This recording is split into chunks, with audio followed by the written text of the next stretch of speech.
Welcome to Crisis in Perception, where we examine the systems shaping our world, one book at a time. Okay, so today we're diving into a really interesting one. Hans-Hermann Hoppe's A Theory of Socialism and Capitalism. Now, right off the bat, you should know this isn't your typical history book or some kind of political manifesto. Not at all. Instead, what Hoppe does here is offer a very specific, let's call it a lens, for analyzing basically any social system. The whole idea is to strip everything down to first principles to answer one single fundamental question. And that question is this: what is the one core problem that every single social order, throughout all of human history has had to solve? I mean, think about it. According to Hoppe, the way a system answers this one question, well, that basically determines everything else about it. So what's the answer? Well, the book's entire starting point, the foundation for this whole theory, is the universal problem of scarcity. Now, the book defines scarcity in a very specific, kind of technical way. It's simply this: the use of a good by one person excludes its use by another.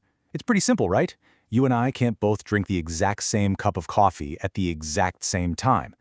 That physical impossibility, that's what creates the potential for conflict. And Hoppe takes this idea all the way down to its root, arguing that our own bodies are the ultimate scarce resource. I mean, think about it. No one else can be in control of your body at the same time you are. And it's this fundamental fact that explains why societies need rules in the first place. So if scarcity is the problem, what's the solution? Well, the book argues it's a system of property. And this is a really key point, Hoppe wants us to think about property not as some big ideology, but more like a practical, almost like a social technology, designed specifically to avoid conflict. Okay, so what does that mean exactly? The crucial idea here is that property is just a set of rules. Rules that assign exclusive ownership over scarce things. That's it. Its whole job is to make it crystal clear who gets to decide how a resource is used, so, we don't have to duke it out every time. And the logical starting point for all of this? It has to be self-ownership. The idea that you and only you have the exclusive right to control your own body. All right, so with that whole foundation laid out, scarcity is the problem, property is the solution, the book then gets to its core distinction. It defines capitalism and socialism, but, and again, this is super important for understanding the argument, it doesn't define them as these big, complex historical movements. Nope, it sees them simply as two different approaches to assigning and enforcing those property rights we just talked about. And here are those very specific, functional definitions. On one hand, you have capitalism, which is defined as a social system that's based on recognizing private property and, non-aggressive contractual exchanges. Simple enough. Then you have socialism. And in this particular framework, socialism is defined as any institutionalized interference with or aggression against private property and private property claims. It's really important to get this. These are meant to be purely structural definitions, not political labels. Okay, so if we just run with those definitions for a minute, we get to the book's central claim. And it's this: interfering with those property rights, it changes human incentives in very predictable ways. It sets off a kind of chain reaction, a logic that leads to some very specific consequences. The whole analysis really kicks off with this one core question. What really happens, when a system separates the person who actually uses or produces something from the person who gets to own it and whatever it produces?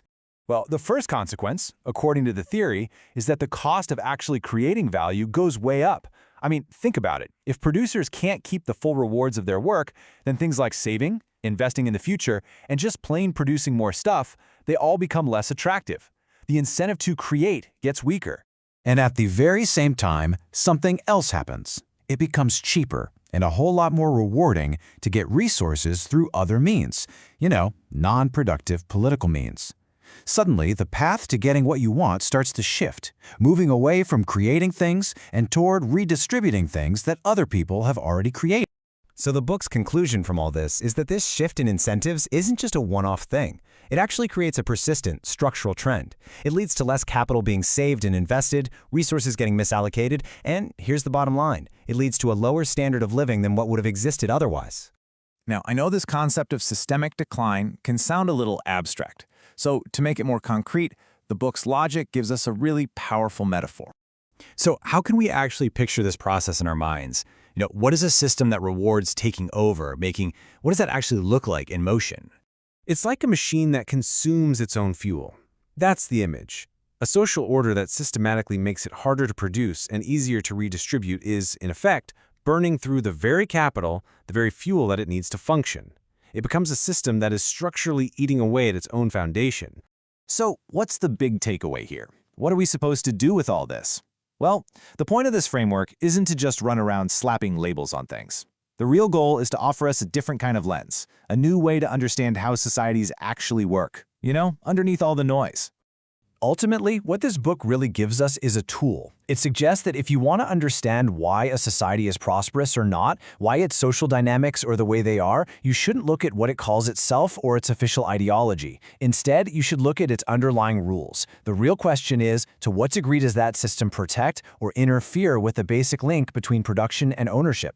According to this theory, the answer to that question explains a whole lot. For the full long-form deep dive into this book and its ideas, follow the link in the description. If you enjoy this kind of systems-level analysis, please like, subscribe, and comment with books or topics we should explore next.